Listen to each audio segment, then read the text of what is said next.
Welcome to my channel. And आज हम लोग introduction of singly reinforced beam करेंगे। ओके, तो सिंगली रेनफोर्स्ड बीम से हम कैसे डिज़ाइन करेंगे इसको। ओके, तो सबसे पहले इंट्रोडक्शन इसका देखेंगे। Singly reinforced beam have steel reinforced in tensile zone. Okay, तो सिंगली रेनफोर्स्ड का मतलब क्या है कि हम जो स्टील जो प्रोवाइड करेंगे वो सिर्फ टेंशन जोन में प्रोवाइड करेंगे। Okay,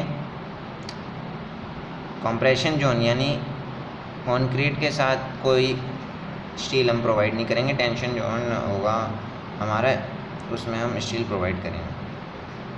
okay, the aim of design is to decide the size और dimension of the beam and provide suitable reinforcement. Okay, तो हमारा जो एम होता है वो डिज़ाइन का वो क्या होता है।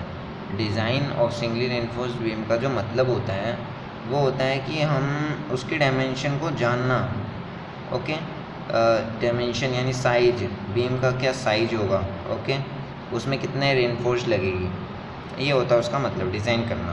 ओके, तो इसके कुछ बेसिक्स रूल्स होते हैं फॉर डिज़ाइन ऑफ बीम्स, या इसके डिज़ाइन के लिए कुछ रूल्स हैं जो कि इम्पोर्टेंट हैं काफ़ी, तो वो आप पढ़ सकते हैं। IS कोड 456/2000, उसमें आपको पढ़ना पड़ेगा ये। ओके, क्लॉज 22.2, 23.2 और ये हमारे जो इम्पोर्टेंट क्लॉज हैं। ओके, बेसिक थ्योरी है तो ये आप लोग पढ़ सकते हैं। ओके, तो बात करते हैं हम design of beam by limit state method. Okay, तो हम जो है लिमिट स्टेट मेथड से ही डिज़ाइन करेंगे। ओके, वर्किंग स्ट्रेस मेथड जो है अब ऑब्सोलेट हो गया, तो हम जो है लिमिट स्टेट मेथड को यूज़ करते हैं हमेशा। ओके, तो design of singly reinforced section for flexor, the design problem is for determining dimension. ठीक है, तो किस लिए हम डिज़ाइन जो होता है किस लिए करते हैं हम, डायमेंशन जानने के लिए, एरिया ऑफ स्टील जानने के लिए। ओके, और लोड या फिर मोमेंट जानने के लिए। ठीक है, the basic factor safety of limit of collapse flexure is the factor moment because load should not exceed the ultimate moment of resistance. Okay, तो जो बेसिक फैक्टर ऑफ सेफ्टी होता है लिमिट ऑफ कोलैप्स का वो क्या होता है, factor moment MU। Okay, because load should not exceed the ultimate moment of resistance. Okay, तो यहाँ हमारा क्या होता है, जो MU होता है मोमेंट, क्या होता है ये मोमेंट, फैक्टर मोमेंट होता है MU। ओके, तो ये जो होता है स्मॉलर और इक्वल देन MU लिमिट, यानी फैक्टर मोमेंट की लिमिट और ये फैक्टर मोमेंट, तो ये जो है इससे छोटा होना चाहिए। ओके, तो जो हम ये जो है कैसे फाइंड करते हैं, तो इनकेस जब हमारा ये MU = MU लिम होता है लिमिट, तो ये फॉर्मूला हमारा यूज़ होता है। ओके, एंड फॉर MU निकालने के लिए हमारा जो फॉर्मूला है वो क्या है, ये है RU/BD²। RU जो होता है मोमेंट ऑफ रेजिस्टेंस, RU जो होता है कांस्टेंट होता है जिसकी वैल्यू ये होती है सेम एज ये। ओके, MU में जो होता है वेक्टर मोमेंट में this multiply BD² also. Okay, ये होता है हमारा फैक्टर मोमेंट। ओके, तो ये हमारा एक फॉर्मूला निकल के आ गया MU का। ठीक है, तो हम यहाँ कुछ मेन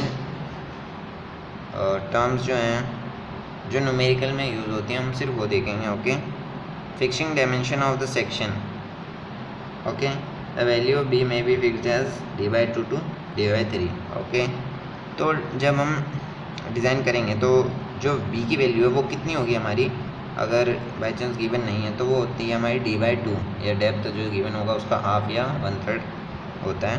ओके, और अगर D भी नहीं दिया हुआ तो हम उसको 200, 250 या 300 कुछ भी मान सकते हैं। ओके, तो the effective depth of the section is obtained as, तो जो डेप्थ होता है वो रिक्वायर्ड जो होता है, यानी सेक्शन बनाने के लिए जो डेप्थ रिक्वायर्ड होगी हमें, उसका फॉर्मूला जो होता है इफेक्टिव डेप्थ जिसको बोलते हैं, उसका फॉर्मूला जो है ये होता है MU/RU/B।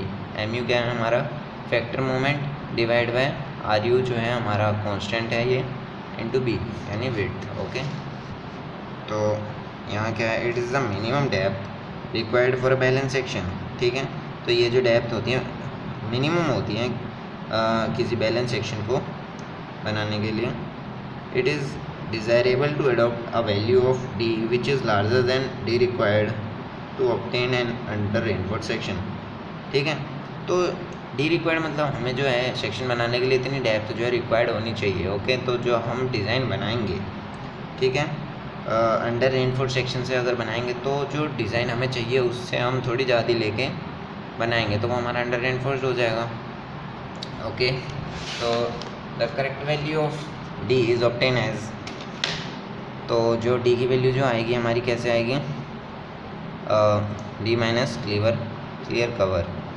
ठीक है,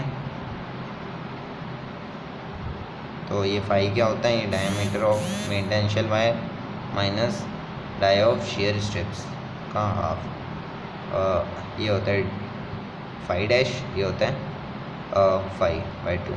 ठीक है, डी इसका फॉर्मूला ये होता है। करेक्ट वैल्यू हमारी इससे आ जाती है। उसके बाद क्या आता है हमारा, determining area of tensile steel. Okay, tensile steel मतलब ये रहा, हम इसको इससे डिनोट करते हैं, एरिया ऑफ टेंसाइल स्टील। ठीक है, now the dimension of beam are fixed and the required area of tension can be calculated. ठीक है, तो एरिया ऑफ स्टील का ये फॉर्मूला होता है हमारा, देख सकते हैं आप लोग। तो ये फॉर्मूला हम कब यूज़ करते हैं, जब हमारा बैलेंस्ड सेक्शन होता है। ओके, तो ये फॉर्मूला हमारा जब बैलेंस सेक्शन है जब यूज़ हुआ, अगर मान लो हमारा सेक्शन जो है अंडर रेनफोर्ड सेक्शन है, तो जो हम AST को कैसे निकालेंगे, वो हम इस फॉर्मूले से निकालेंगे जो कि हमारा ये स्कोर क्लॉज पे G.1 पे गिवन है। ओके, अगर अंडर रेनफोर्ड सेक्शन है तो इस फॉर्मूले से, बैलेंस सेक्शन है तो इस फॉर्मूले से।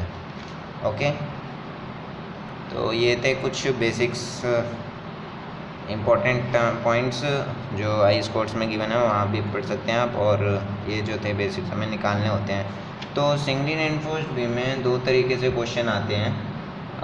कई बार होता है आपको उसके डायमेंशन गिवन होते हैं, यानी विड्थ, डेप्थ, मोमेंट। ओके, तो आपको निकालना होता है एरिया ऑफ स्टील।